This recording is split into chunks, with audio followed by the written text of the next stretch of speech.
куттуктайбыз. Дендеріңізге саулық, отбасыларыңызга амандық тілейміз. Май ауданы мәдениет ойын сауық орталығы атынан ән шашуымызды қабыл алыңыздар.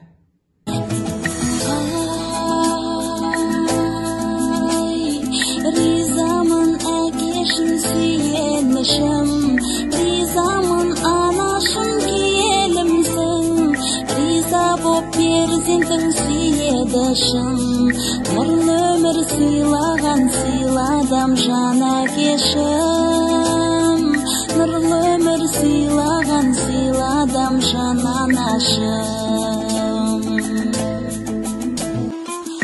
Аңқылдаған ағадай жеңгелерім, әпкемінім, бауырым сендер едің.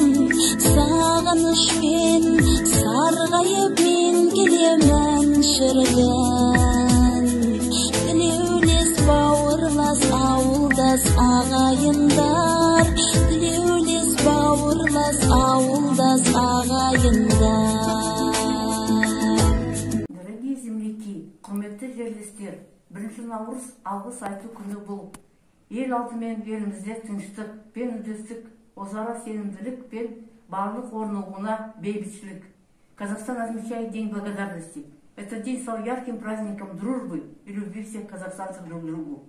Разные этносы обязательно должны переплетаться, взаимодействовать. Молодому поколению надо знать историю и что было на заре независимости.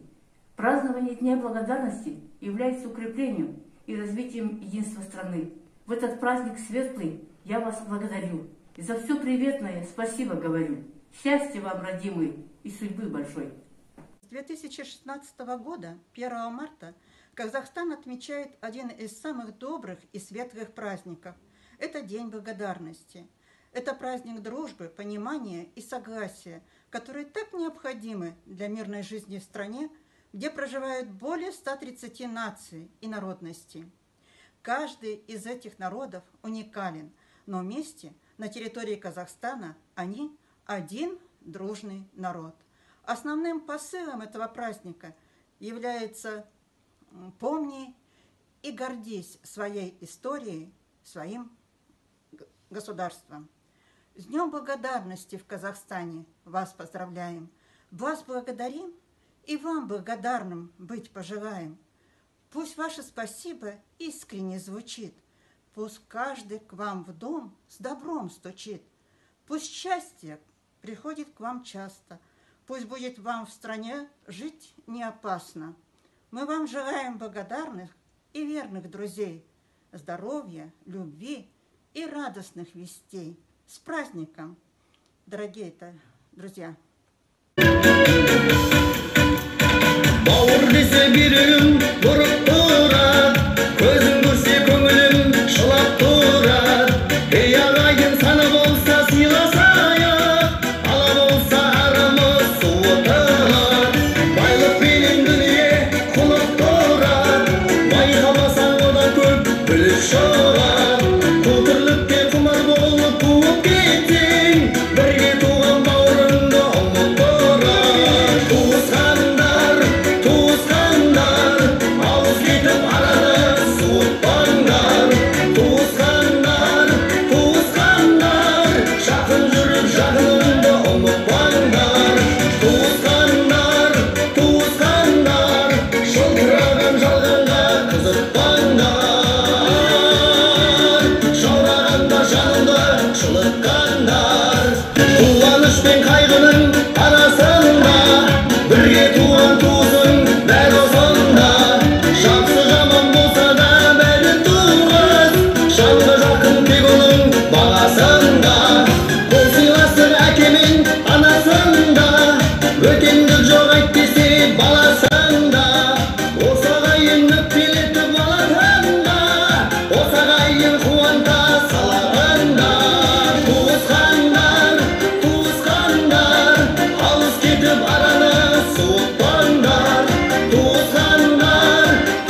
алғысым шексіз, алғысымды айтып отырмын.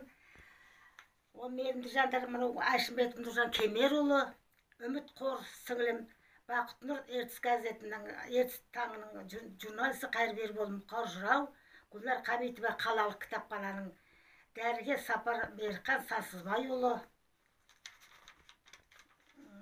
Идрисов Асыл Мұратұлы, Асқарова кардиолог Ләззат және Айнагүл кітапхана қызметкерлері. Сіздерге алғысым шексіз. Енді сіздерге арналған менде жылы сөзімді оқып берейін. Жылы жүзбен қарсы алса, қуанасың балаша, балаңдай болып көзіңе, жақын тұрады өзіңе. Үлкенді сыйлап жүреді, көңіл бөліп айтқанға, қолынан келсе көмекті, аямай-ақ бермекті. Қайда жүрсеңдер қолтықтап, Қыдыр бабам қолдасын, мейірімді жандарды Құдайым өзі қолдасын. Ал енді ақ қалатты жандарға. Ақ қалатты жандар, арашасы ажалдың, ауырып сырқап қалсаң, осыларды табасың. Мейірімді жандар, ауырып сырқап қалсаң, паналаймыз сіздерді, шын ниетімен емдейді. Сіздерге мол-мол алғыс, рахмет сіздерге. 1 марта в нашей стране отмечается День благодарности.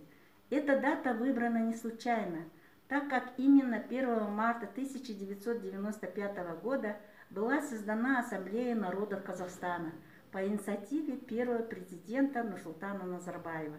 День благодарности – это дань уважения к нашей общей истории, выражение признательности к священной казахской земле, ставшим родным домом для всех граждан страны.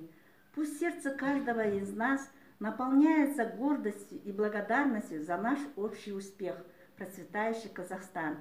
Искренне поздравляю вас всех с замечательным праздником, Днем Благодарности. Желаю каждой семье счастья, мира и благополучия. Закатская сельская библиотека Павлодарского района предоставляет вашему вниманию тематический вечер «Моя Родина, Казахстан», посвященный Дню Благодарности. Слова благодарности и поздравления предоставляю читательнице и активной участнице женского клуба библиотеки Барбу Татьяне. Дорогие казахстанцы, поздравляю всех с праздником День Благодарения. Мы живем в многонациональной стране, которая объединяет все народы дружбой и согласием. Пусть процветает наш Казахстан. Земля родная, так по тебе скучаю, выпей пиалу чаю, душу ты мне согрей, где бы я ни бывала, только не забывала, степь казахская стала колыбелью моей. Казахстан, Украина, моя справжня родина, хай навіки зростає дружба у наших сердцах. 1 марта в Казахстане отмечают молодой, но очень с глубоким смыслом праздник – День благодарности. День благодарности – это день оказания почета каждого гражданина страны друг другу. День благодарности – яркий день казахстанского патриотизма, единства и дружбы. В знак благодарности вокальная группа «Черноярские задоринки» исполнит попурри из песен разных народов. Асканджери Матамекинай, Зайнашин как казак елимай, Мен ысыйылдын тумасы, Мен казактын туған жерден баласы. Мен казак, Казахстан туған жерім, Нұр-Сұлтан, ертасы біздің, жатсасын, қазақ еліміз, Казахстан біздің жеріміз. Не слышится дух, даже шорохи, все здесь замерло до утра. Если знали вы, как нам дороги черноярские вечера. Мария Куликова прочтет стихотворение личного сочинения «Родина». Родина. Моя родина такая большая, Но роднее мне моя сторона, и пусть вьюгой меня не пугают, не страшна Казахстану она. За все мы вас благодарим! Құрметті қауым, сіздерді алғыс айту күнімен шын жүректен құттықтаймын. Манарбек Ержановтың әні «Сайла бол». Қабыл алыңыздар. Ел ана туған таңның құшағында, ел жетігі жас қыранға бауыр сағында, баулаған мен айырдай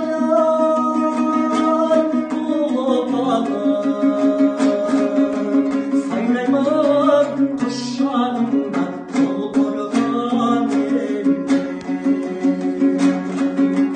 Халалау лиллай, халалау лиллай, халалау лиллай, хаулилай, лиллай, хаулилай.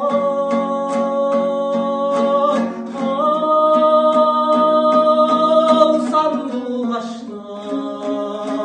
сайралым, сайрай болым.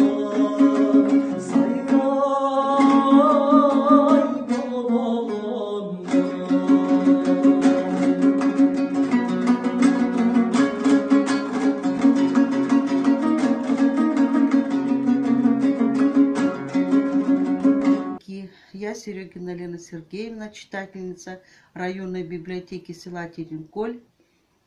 Хочу вас всех поздравить с Днем Благодарения.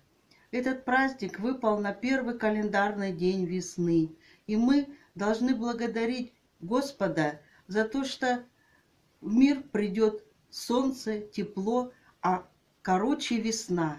Хочу вам пожелать мирного неба, добрых соседских отношений с друзьями, с соседями и со всеми людьми, чтобы у каждого был достаток в семье, богатый стол, чтобы дети были живы и здоровы, крепкие и умные, чтобы родители были здоровы, прожили долго, чтобы все было в этом мире хорошо. Спасибо.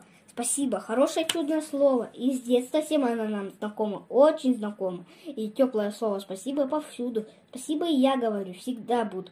В автобусе место дадут за спасибо. И кассе пропустит, попросишь красиво. В день слова спасибо, и я вас поздравляю. И слышу везде, вам его я желаю. В мире, где кружится снег шальной, где мои грозят крутой волной, где подолгу добрую ждем порой мы рейс, чтобы было легче трудный час. Очень нужно каждому из нас, очень нужно каждому знать, что счастье есть. Мы желаем счастья вам, счастье в этом мире большой, как солнце по утрам, пусть оно заходит в дом. Мы желаем счастья вам, и оно должно быть таким, когда ты счастлив сам, счастьем поделись друг.